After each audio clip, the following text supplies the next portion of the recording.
baada ya nyingine, moja baada ya nyingine. Bwana Yesu asifiwe sana.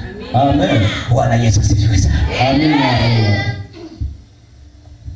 Fimbo inawakilisha utawala. Fimbo inawakilisha utawala au uongozi au mamlaka. Fimbo, katika fimbo kuna nguvu.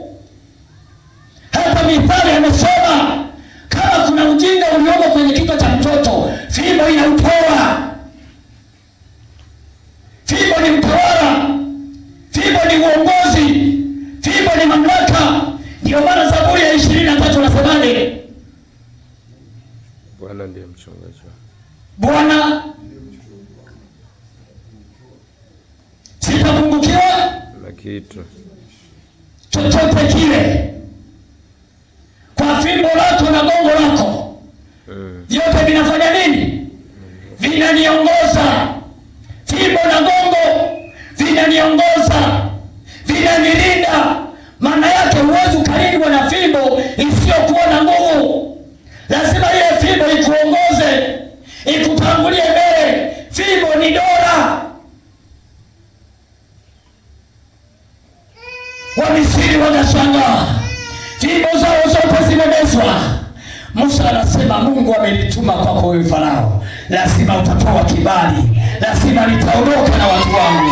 Bwana Yesu asifiwe. Amen. Hakuna uganga, hakuna uchawi mbele ya fimbo ya Musa. Hakuna uchawi wala uganga mbele ya Bwana Yesu. Fimbo yako ni Yesu. Mng'ang'anie Yesu, utapata kushinda, utapata kustahimili magonjwa yote yainukayo. Wewe taja jina la Yesu. Kitabu cha Matendo ya Mitume sura ya 4 na mstari wa 12, Biblia inaniambia hapana jina jingine tuliolipewa wanadamu litupasalo kuokolewa kwalo isipokuwa ni jina la Yesu Kristo. Amina. Amen. Mpaka leo wachawi wanajivunia uganga wao na uchawi wao, lakini sisi tunajivunia Yesu Kristo. Ndiye komesha. Tunaishi kwa ujasiri, tunaishi kwa matumaini, hatubabaishwi.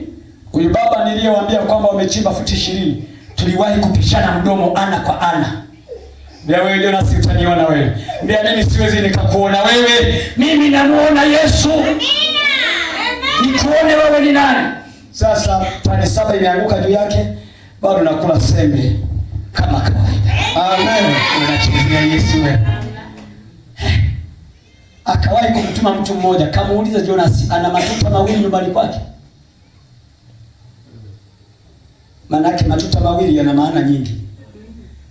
Kwa maana nyingine unaweza ukasema ana kaburi mbili nyumbani kwake. Mtoto mimi sijamuelewa, kwake kuna matuta mawili. Hata kusimika koti. Jonas nimekutana na miparango bana. Kutana na mitihani na bado napambana nayo. Na ndilo kusudi Yesu ameniita akaniweka kwenye uso huu wa dunia ili hao watu niwaambie ukweli. Sikuja hapa kwa hasara, nimekuja kwa faida ya Mungu wala sio ya wanadamu. Niseme ukweli, sema ukweli hata ufe. Sawa? Sema ukweli ikiwezekana ufe. Mwanasiasa mmoja amekaa jela mwaka mzima na siku, anawapambania Watanzania, anasema anatafuta kweli, na wengine wamevunjwa miguu, na wengine wameandamana tarehe 29 wakafa, wanatafuta haki. Wewe unatishwa na lipi? Unachokiona kinakusibu ambacho unaweza kuchukua uamuzi kipo? Hakipo. Ila wenzako waliamua kunyenyuka kama walivyo. Tunatafuta haki yetu mpaka wamekufa vijana. Hafu unaokopa kufa. Hafu ukiokopa kufa uishi miaka mingapi? Miaka unayoijua ili uishi miaka mingapi mbele yako? Unaijua? Baba Victor, na miaka mingapi uliyosalia mbele yako? Unaijua? Chapa kazi mwanawane. Chapa kazi baba. Amina, amina. Watu wanajivunia uchawi. wanajivunia uganga, na ni taaluma, ni taaluma, ile ni kazi. Mchawi anatembea bega amepandisha, anajivuna, anajua tunguli lake. Baba mmoja alikuwa na uwezo kumwambia mke wake, injika chungu cha ugali hapa na kwenda kumuona mwanangu Dar es Salaam. Halafu anaenda anarudi, hata kile chungu hakijachemka.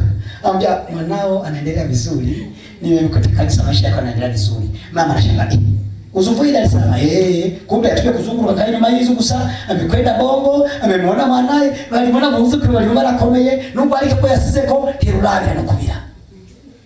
Halafu nasema hiyo kazi ni mbaya.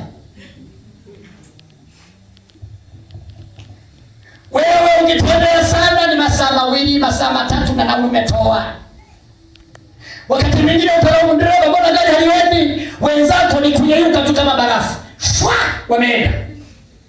Wamerudi. Na wanajidai, na wanajivunia hiyo hali. Wanaona kama ni sehemu ya maisha wanayoishi. Maisha ya ubabe, anaweza kukwambia chochote kile. Mwaka mmoja nikiwa kijiji kimoja kinaitwa Mdiarili, Maragarasi, alikuwa mzee mmoja anaitwa Gati Kumye. Yule baba alikuwa anaishi porini, mwenye kanda yule, ana wake zake